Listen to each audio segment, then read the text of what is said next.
Video start करने से पहले आपको बता दें कि जुडाइज़म, नसरान और इस्लाम ये तीनों इब्राहिमिक मज़हब है और ये तीनों मज़हब एकेश्वरवादी हैं, यानी कि इनका मानना है कि ईश्वर एक है।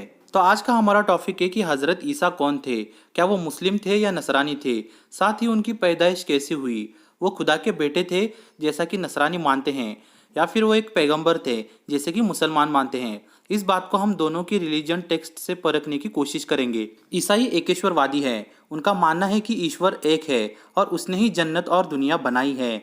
इस दिव्य देवत्व के तीन भाग हैं, स्वयं ईश्वर, पुत्र यानी ईसा मसीह और पवित्र आत्मा यानी रूह उल कुदूस। यानी ईसाई उन्हें ईश्वर का बेटा मानते हैं जिसे पाप मिटाने के लिए भेजा गया था। बाद में उन्होंने लोगों को हक का रास्ता दिखाया और उसकी ओर लौट चलो जिसने तुम्हें बनाया है, ये संदेश सब तक पहुंचाया। वहीं मुसलमान भी यही मानते हैं कि खुदा सिर्फ एक है। और अगर बात हो हज़रत ईसा की तो उनका अकीदा ये है कि वह अल्लाह के नबी थे जिन्होंने सिर्फ और सिर्फ खुदा के पैगाम को आम लोगों तक पहुंचाया था। वो खुदा के बेटे नहीं थे बल्कि वो तो उनके पैगंबर थे। पैगंबर का मतलब होता है मैसेंजर।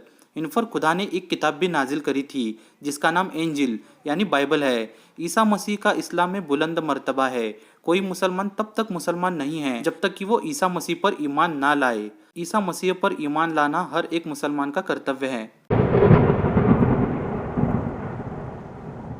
अब ईसा मसीह की पैदाइश को हम कुरान और बाइबल के नज़रिए से देखने की कोशिश करेंगे।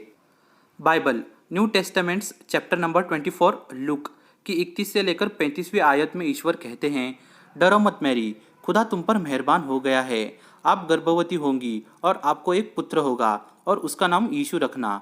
वह एक महान आदमी होगा और परम प्रधान का पुत्र कहलाएगा।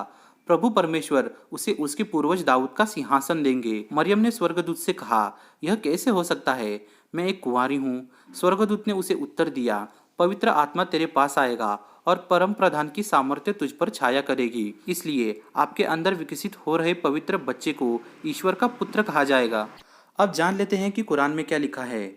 सूरह मरियम आयत नंबर 16 से लेकर 21 तक। और इस किताब में यानी कुरान में मरियम का भी जिक्र करो जबकि वह अपने लोगों से अलग हो गई। फिर उन्होंने अपने आप को उनसे पर्दे में कर लिया। फिर हमने उनके पास अपना फरिश्ता भेजा जो उनके सामने एक आदमी की शक्ल में जाहिर हुआ। उसने कहा, मैं तुम्हारे रब का भेजा हूँ ताकि तुम्हें एक पाकीज़ा लड़का दूँ। मरियम ने कहा, मेरे यहाँ लड़का कैसे हो सकता है जबकि मुझे किसी आदमी ने छुआ तक नहीं और ना ही मैं बदकार हूँ। फरिश्ते ने कहा, ऐसा ही होगा, तेरा रब फरमाता है कि यह मेरे लिए आसान है और ताकि हम लोगों के लिए उस लड़के को एक निशानी बना दे और अपनी जानिब से एक रहमत दें।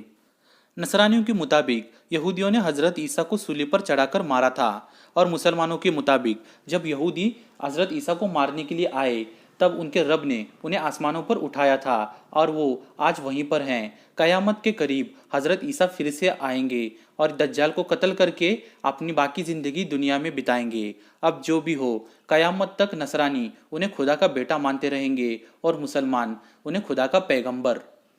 हज़रत ईसा के बारे में आप क्या सोचते हैं, यह हमें कमेंट में बताइए। अगर वीडियो पसंद आया तो इसे लाइक, शेयर और हमारे चैनल को सब्सक्राइब कीजिए।